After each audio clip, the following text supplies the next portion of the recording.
Penguin Random House Canada presents The Peace, A Warrior's Journey.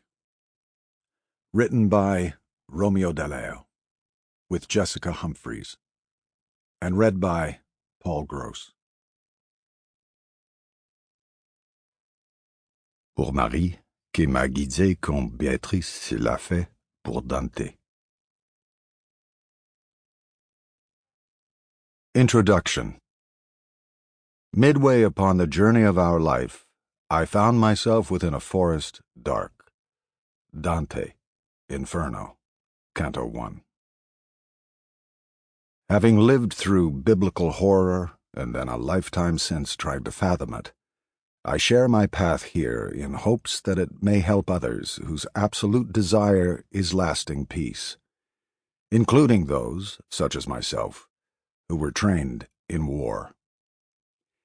In April 1994, the lush and beautiful country of Rwanda, where I had been tasked with the United Nations mission to assist in the implementation of a peace accord where peace did not exist, descended into genocide. 800,000 dead in 100 days, millions mutilated, orphaned, and displaced. Cycles of generational trauma set in motion. All a full half-century after the Holocaust, despite the world's relentless refrain, never again. Rwanda and its people, and my peacekeeping mission, were abandoned to the killing. When I begged for help, I was reminded that there was no oil in Rwanda, no diamonds, nothing else of strategic importance. There were only human beings, black lives that didn't matter. For decades after the mass slaughter ended, I was haunted by the spirits of the dead, the cries of the abandoned, the anguish of survivors, and the guilt of being powerless to stop the slaughter. And I struggled to find answers to impossible questions. How? Why? What if? If I had not lived the experience of Rwanda, I would have carried on serving in the Canadian Armed Forces, eventually retiring as a general with 3 stars, a fishing rod, and a plaque. I would have gone on to a civilian job and volunteer work, like so many of my colleagues trained in the Cold War era did. I suppose I could have forced myself along that predictable path when I got back from Rwanda. My family and my commanders clearly hoped I would get back to normal. But the genocide had completely shifted my perspective on who I was and what I stood for. It shocked me into a profound realization of the precious frailty of life and a deep consciousness of my relationship with the whole of humanity. In other words, I found my soul. I came home injured, yes, and went on to suffer post-traumatic stress disorder, PTSD, and an even deeper moral injury of a scale and duration that several times brought me to the brink of suicide. But I was also imbued with a vision of our shared humanity and my own responsibility to it. This vision drove me to recognize that I had been going in the wrong direction, and not only me, but the military, the whole system.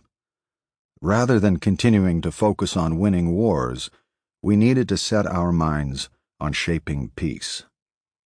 The genocide against the Tutsi in Rwanda prompted a generation of scholars, politicians, soldiers, lawyers, and humanitarians to seek new ways to prevent another such failure of humanity. We set up tribunals, crafted doctrine, and produced countless reports on how to protect civilians from massive abuse, including genocide. But these efforts have not brought the peace we sought. Instead, they've served as temporary and often superficial truces, briefly silencing guns and stabilizing frictions without resolving their fundamental causes. Over the past 30 years, the genocide has been the driving force behind my relentless advocacy work on the prevention of mass atrocities and the protection of civilians.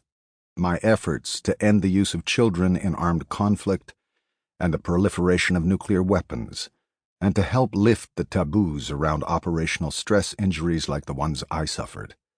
I'd also been given the mandate to conduct a full reform of the officer corps, so that going forward no Canadian officer tasked with leading a UN peace mission would be as unprepared as I was for what they would encounter. I engaged in endless initiatives.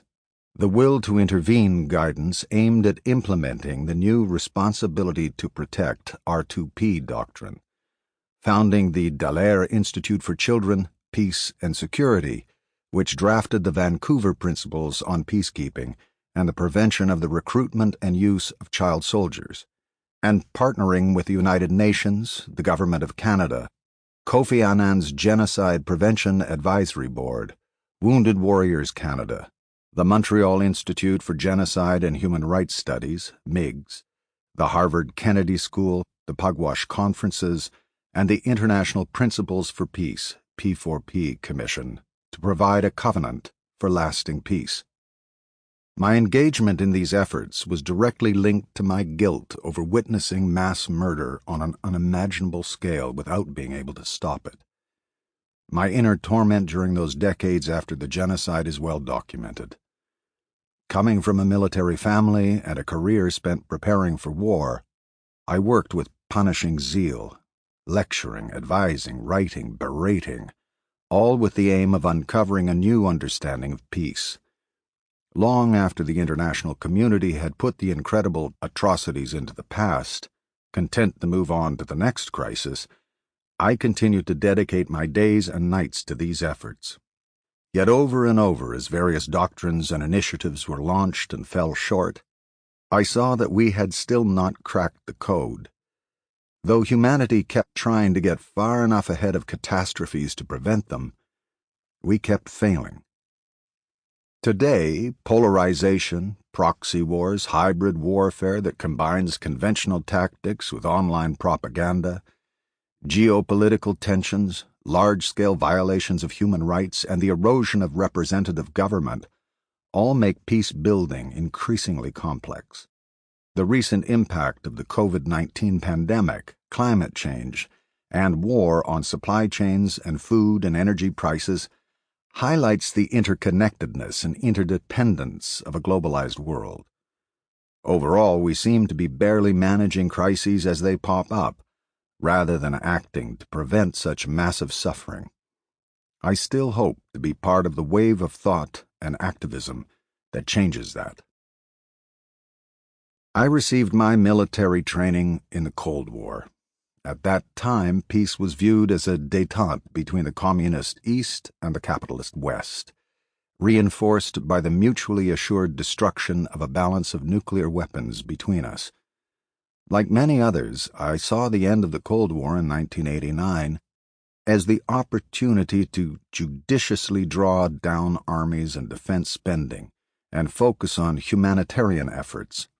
And Europe, despite its long history of antagonism among nationals, did make strides in establishing and maintaining peace based on economic prosperity, human rights, and a union of effort. At the same time, however, three major powers, China, Russia, and the United States, used the end of the Cold War to increase their military might. Russia has since become a giant rogue state, invading Ukraine in 2022 and attempting to gather allies wherever U.S. influence has ebbed, namely in Syria, the Middle East, and parts of Africa. China's true ambitions are still murky, but clearly reach beyond its current borders. Despite some isolationist moments, the U.S. sees itself as the single entity that guarantees the security of the entire world, deploying its power throughout the globe. In stark contrast to the European doves, American hawks still see the exercise of power as the only way to peace.